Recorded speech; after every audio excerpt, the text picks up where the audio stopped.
बिस्मिल्लाहिर्रहमानिर्रहीम अस्सलाम वालेकुम। मैं हूँ मेरीन सब्तैन, देखें आप मेरा यूट्यूब चैनल और फेसबुक पेज।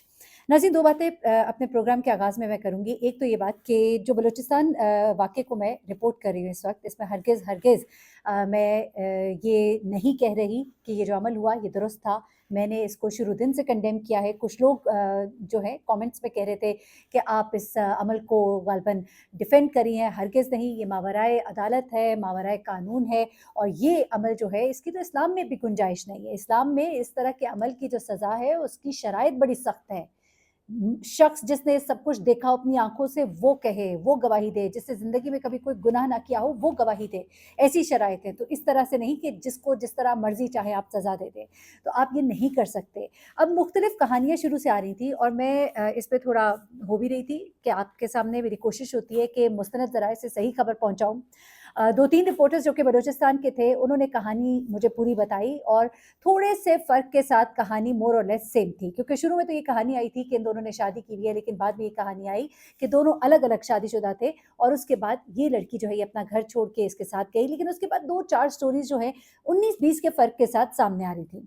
अजमल जामी हैं, सुनो टीवी के एंकर पर्सन हैं, उन्होंने कुछ बातें मेरे साथ शेयर की हैं। मैंने उन्हें कॉल की, मैंने उनसे पूछा कि आपकी, क्योंकि गुज़िश्ता मैंने आपको सुना कि आप बता रहे थे आपकी वज़ीर आला बलूचिस्तान से भी बात हुई है, आपकी कुछ वहाँ के कबायली सरदारों से भी बात हुई है और आपने इस वाक़े की मुकम्मल डिटेल्स जो है फ़र्स्ट हैंड इन्फॉर्मेशन जो है वो हासिल की है। तो मैंने कहा कि ज़रा मुझे भी बताएँ, मुझे भी कुछ क्लैरिटी मिले कि असल वाक़या क्या है। तो अब ज़रा सुनिएगा कि असल वाक़या उन्होंने मुझे क्या बताया है। और एक बॉडी पर टैटू होने का एक हमें मालूम हुआ कि बताया गया है कि बानो की बॉडी पर एक टैटू था, एक नाम लिखा हुआ था उसकी बॉडी पर, वो क्या था ये उन्होंने नहीं बताया, बल्कि ये एक और रिपोर्टर है उन्होंने बताया है। ये रिपोर्टर जो है ये एक चैनल से उनका ताल्लुक है, मैं भी उनका नाम नहीं लेती, लेकिन मैं आपको बताती हूँ कि उन्होंने कहा क्या है। अच्छा, पहले तो आ जाते हैं बलूचिस्तान इशू के ऊपर कि ये वाक़या दरअसल हुआ कैसे।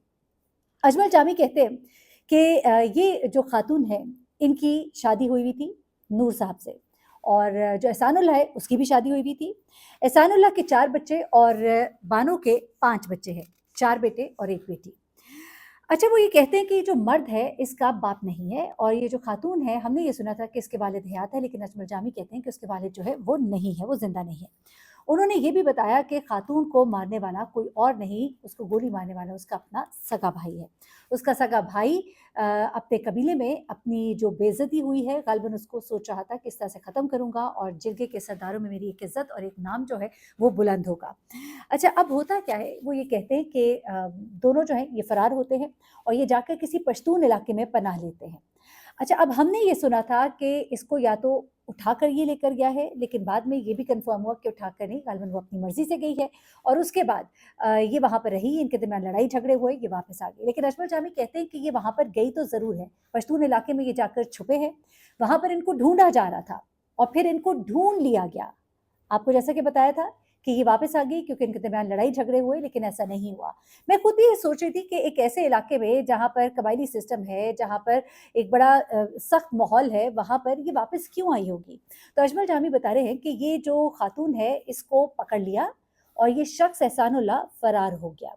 इसको पकड़कर वापस इसके इलाके में ले आए। फिर इसके बाद एक और बड़ी ही हैरानकुन कहानी उन्होंने सुनाई जो मुझे समझ नहीं आई।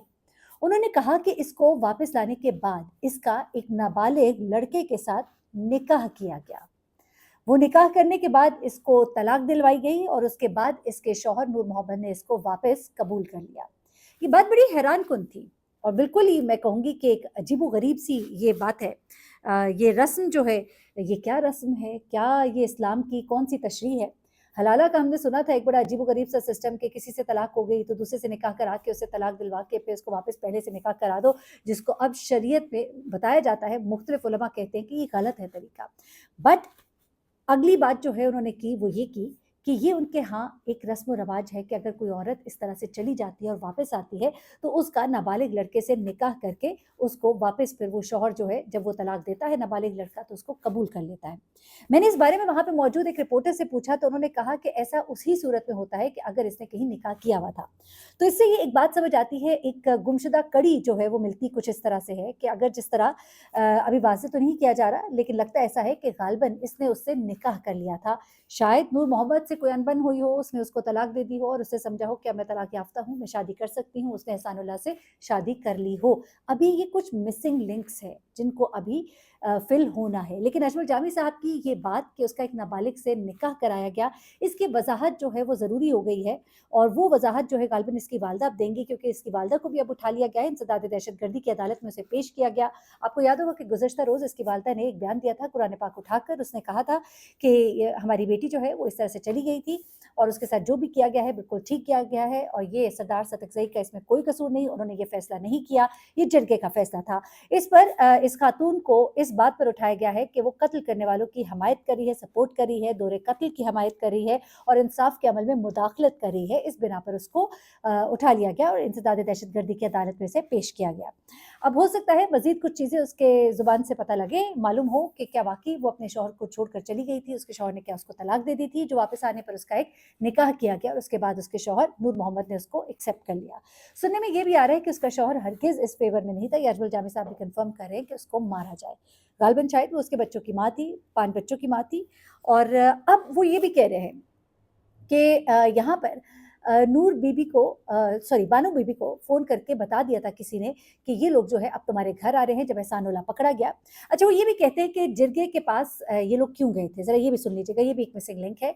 ये इन्फॉर्मेशन जो मैंने आपको दी थी उसी तरह से ये भी बता रहे हैं, वो ये कह रहे हैं कि एहसानुल्लाह ने इसके वापस आने के बाद इसके घर वालों को कॉल करना शुरू की, ब्लैकमेल करना शुरू किया, कुछ वीडियोज़ ऐसी शेयर की जो इंतहाई नाज़ेबा थी, और उस पर वो लोग सीखपा हुए और इलाके के सरदार के पास गए। सरदार ने फिर हुक्म दिया कि एहसानुल्लाह को कत्ल किया जाएगा, पहले उसको ढूंढो।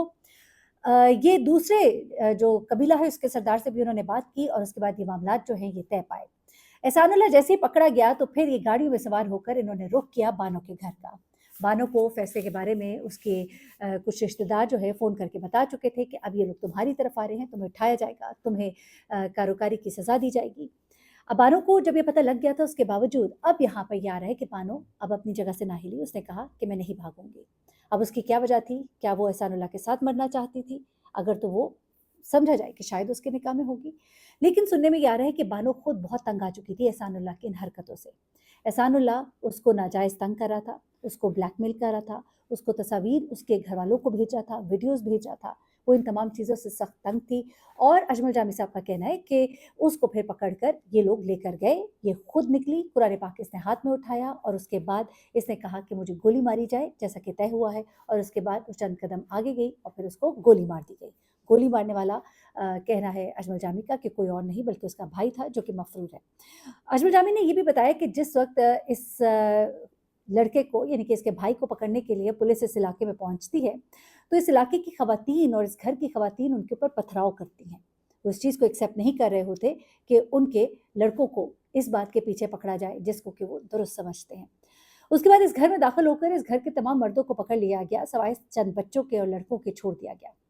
लेकिन यहाँ पर पुलिस को शदीद मुज़ाहमत का सामना भी करना पड़ा और उसके बाद इस लड़की की बानो की वालदा का जो बयान है वो भी सामने आता है, जिससे ये मज़ीद अंदाज़ा होता है कि ये जो लोग हैं ये इस बात को एक्सेप्ट करते हैं और इस चीज़ के साथ खड़े होते हैं। ये वो स्टोरी है जो अजमल जामी बता रहे हैं, जो उनकी बात हुई है वहाँ पर जो वज़ीर आला है उनसे भी बात हुई है, उन्होंने भी कुछ चीज़ें वाज़ेह की हैं और उसके अलावा ये बातें जो हैं अजमल जामी कह रहे हैं कि वहाँ के कुछ सरदारों से भी उनकी बातें हुई हैं, फर्स्ट हैंड इन्फॉर्मेशन है। अब आ जाते हैं आखिरी बात की तरफ कि बानो के जिस्म पर टैटू किसका मिला। सुनने में पहले ये आया था कि गालिबन कुछ लोग कह रहे थे, मुख्तलिफ चैनल्स रिपोर्ट कर रहे थे, कुछ सोशल मीडिया के चैनल्स वो कह रहे थे कि बानो के बाजू पर एक नाम लिखा हुआ था और वो था बानो और एहसानुल्लाह का। लेकिन उसके बाद एक रिपोर्टर हैं, उन्होंने ये बात बताई कि बानो एहसानुल्लाह का नाम नहीं लिखा हुआ, क्योंकि उससे ये अंदाज़ा होता कि शायद इनके दरमियान कोई बड़ी मोहब्बत थी या जो भी था। लेकिन उन्होंने कहा कि इसके हाथ पर नूर बीबी लिखा हुआ था। नूर मोहम्मद तो इसके शौहर का नाम है, तो शायद नूर की ये बीबी है, तो नूर बीबी इसने नाम लिखा हुआ था। ये सुनने में आ रहा है, अभी इस बारे में डिटेल्स जो है वो इकट्ठी करनी है, मैंने कहा आपको बता दूँ, ये भी एक इन्फॉर्मेशन थी। एनीवे डेवलपिंग स्टोरी है, इलाका ऐसा है कि इन्फॉर्मेशन इकट्ठी करनी बड़ी मुश्किल है, और ये चूँकि मुझे लगा कि ये फर्स्ट हैंड इन्फॉर्मेशन है, मैं आपके साथ शेयर करूँ। अपना बहुत ख्याल रखिएगा, दुआ में याद रखिएगा। अल्लाह हाफ़िज़।